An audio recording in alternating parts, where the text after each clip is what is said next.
او طوفان جان گل راستی خودت برای پیام کرده بودی؟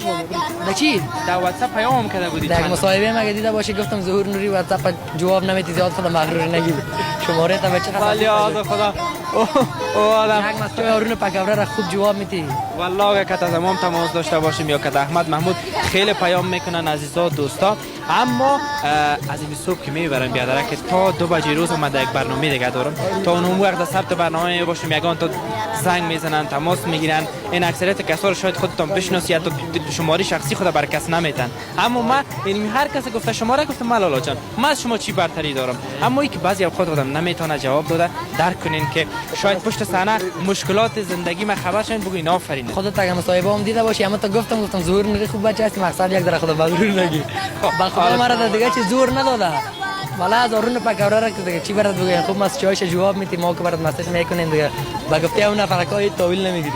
نه نور چشم مستی خدا شاهد است که اون مسئله ما باشه. خود دوست داریم لالا اون خو آرون جان بچه خوب است کدام، اما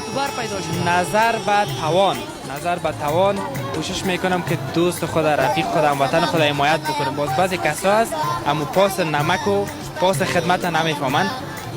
خلاصه بگیم نمک حرام هستن و خود شاید فهمیده باشی که اصل موضوع کجا است، اما خودت بچه گل هستی دوستتان دارم ببخشید معذرت میخوایم. خدا